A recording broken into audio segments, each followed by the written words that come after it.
down. Good. All right, you guys, let's talk about the good marker and the marker.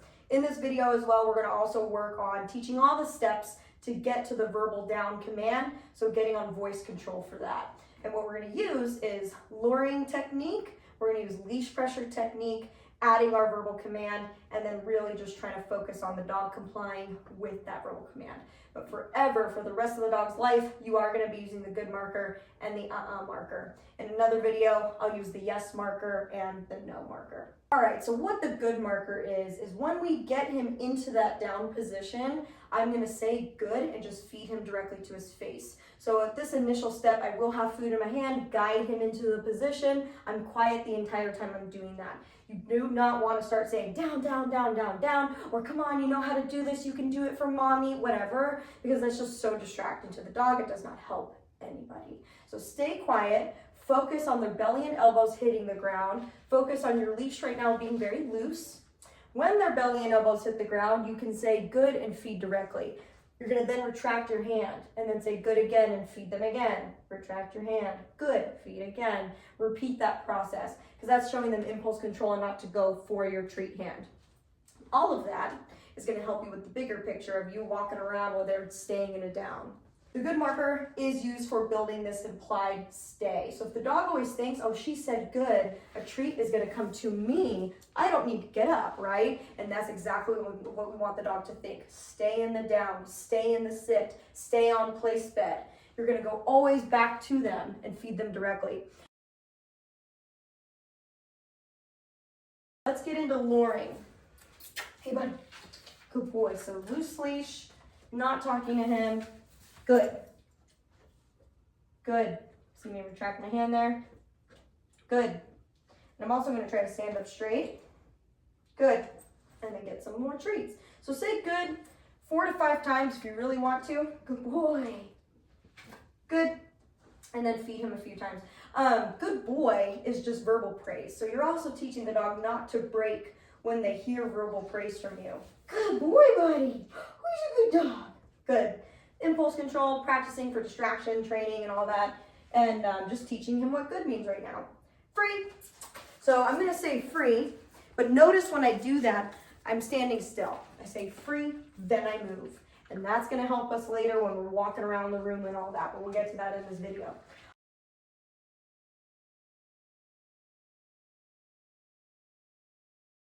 All right, Aldo, so pretend we've lured him a bunch of times. He's luring very easily into this down command. So now what we're gonna do is apply leash pressure. And so what this does is it makes things non-negotiable. It makes for clarity. We're asking the dog to get into a certain position, escape this annoying pressure. So the pressure is steady and it stays on until the dog's belly and elbows are on the ground. Right now, we're gonna apply pressure first, pause for a second, and then lure him at the same time. So that's because we're trying to teach him, hey, focus on the leash. This is gonna go away eventually. Okay, but right now we're kind of connecting those two things. So here's what it's gonna look like.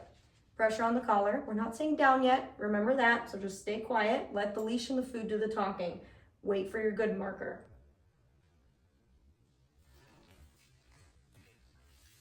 Good. Good. I'm walking a little bit. Good. So already adding in a little bit of like distraction practice of me moving. Good.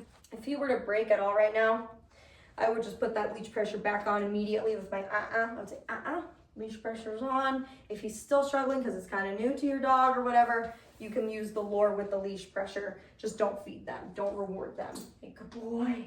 Good boy. Good. So you see how this is building an implied stay, okay? Free.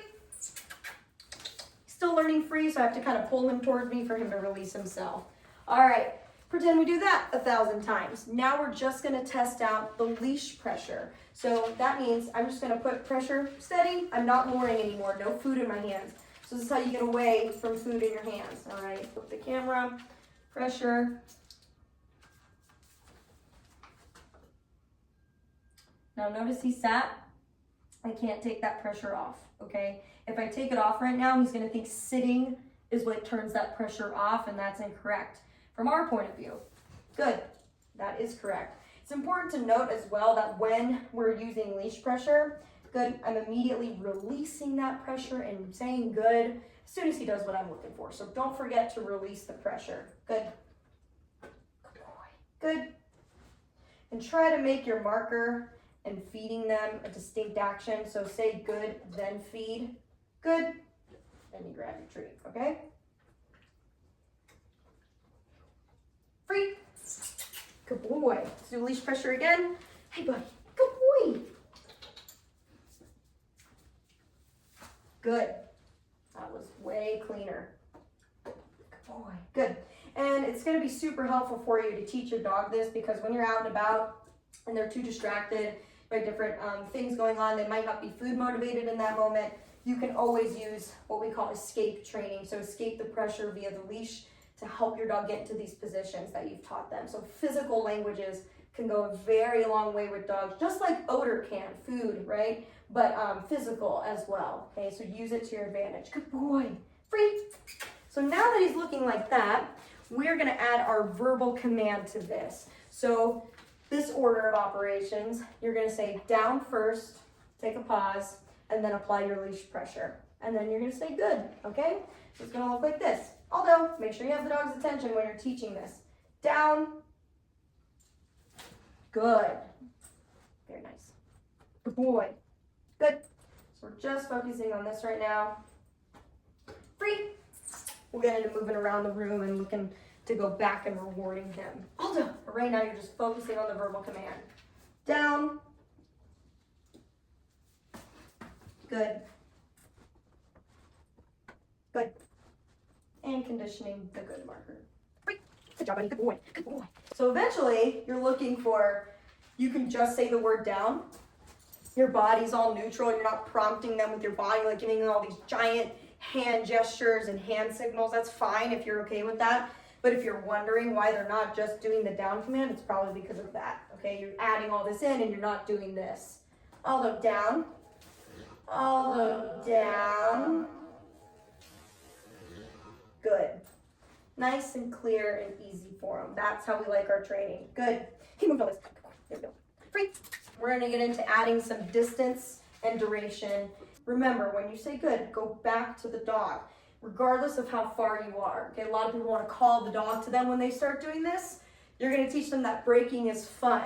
And it is fun when you're using it as a reward later on. Right now, you want to put so much value in that the dog loves to stay. So don't do that too early. Now at this point, once the dog really understands the verbal command, if they fail, so it's later for most of you, but if you say down and they fail to do it, they don't comply, you ask once or twice, then you can apply the leash pressure. And you go, no, we're going to make this happen. You cannot disregard me. This is how you get your obedience commands to be non-negotiable and that they actually mind you. So use a leash for a long time. Continue using rewards throughout the dog's life, but make sure they do not disregard you when you're practicing this.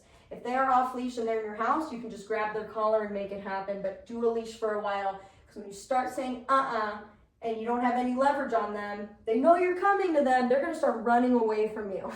And now you're teaching means to run away. Means I am fixing you back into position, you just did the wrong thing. Okay, so although down, good. Down, good. So this is how nice and easy it can be. All right, we're going to add a little distraction with me talking to him. Down, down, there we go. So that is exactly what you want to mean. Don't run away from me. Actually, I'm going to fix you. Good boy. Who's your good dog? Oh my goodness. Distraction. Hello, buddy. Good. So don't overdo it when you're first teaching these stages. You want to keep them successful. Of course, they're going to make mistakes, and that's just how we fix them. But short and easy little challenges. Who's a good boy? Who's a good dog? Good. Free. Very nice. Good boy. So all these little steps will matter. They all add up to a bigger picture of things later in life. So practice with your dog. Spend 5 minutes a day. That will take you very far. And practice in easy situations. Chalk it up to harder situations later. But you're very good.